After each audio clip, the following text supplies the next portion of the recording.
तुम्हें याद है हमारी पहली मुलाकात भी ऐसे हुई थी। लाइब्रेरी में दोनों के हाथ ऐसे ही किताब पर पड़े थे। बातों ही बातों में उन्नत ने कहा हाँ, और तब भी इतनी संवेदनशीलता से कहा था तुम ही ले जाओ। मुझे तो पहली मुलाकात में ही तुम अच्छे लगे थे। शिखा के स्वर की प्रशंसा थी। अच्छे लगे थे। तब तक तुम मेरी हर बात करती रहती थी। मेरे झगड़ने का हमेशा पता चलता था। उन्नत की नज़र में उल्हाना था। हे भगवान, तुम अभी तक केवल एक ही बुद्धू हो। मैं तर्क करने का नहीं, बल्कि ऊंची उड़ान कोहरे के कारण लेट गया था। अब उड़ान रात में 3:30 बजे तक चढ़ना, तब तक जगना ही छोड़ दिया। यही निशान उसने बेमन से कब्र पर राख मैगजीन उठाने के लिए हाथ ही हिलाया था कि मैरून रंग के ओवरकोट में एक गोरा और स्निग्ध हाथ भी उसी मैगजीन पर आ लगा था। ओह, आई एम सॉरी, आप ले लो। उन्नत संस्कारवश बोला। यह ठीक है, आप ही ले ले। कहते हुए महिला ने अपनी ओर देखा तो दोनों चौंक गए। अरे, तुम यहाँ कैसे? दोनों के मुंह से एक साथ निकल गया। यह जानकर दोनों को बहुत ही खुशी हुई कि उनकी उड़ान का समय आसपास ही था। उन्हें जगाने का खुशनुमा दाग मिल गया था।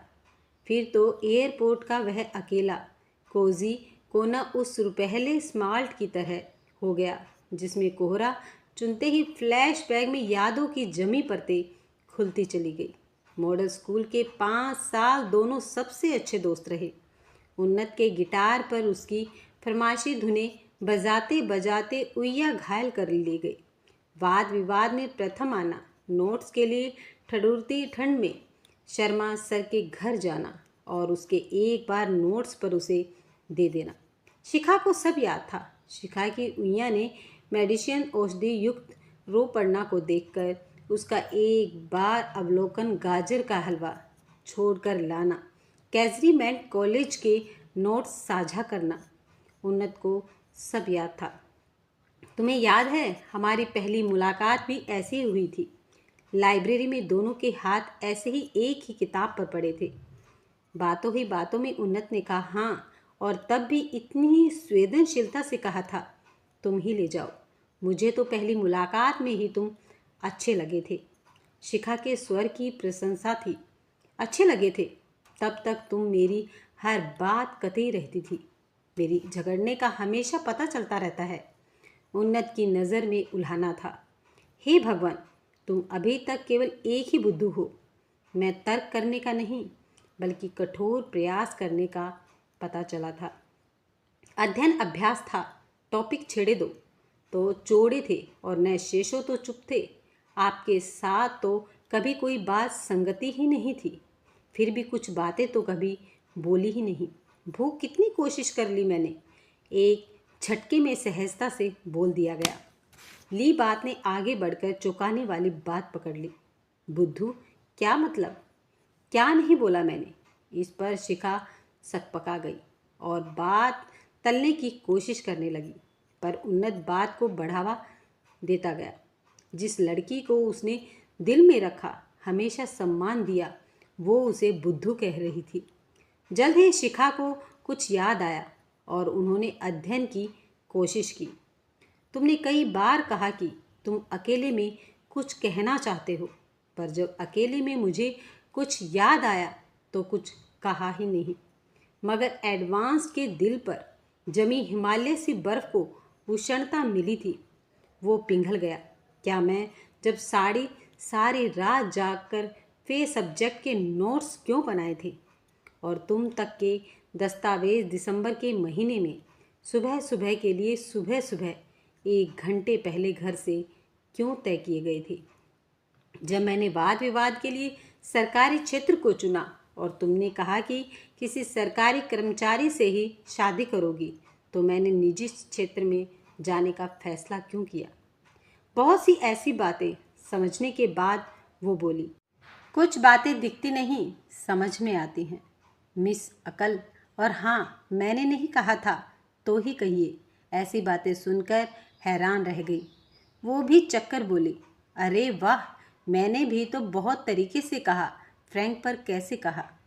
आखिर लड़की थी मैं।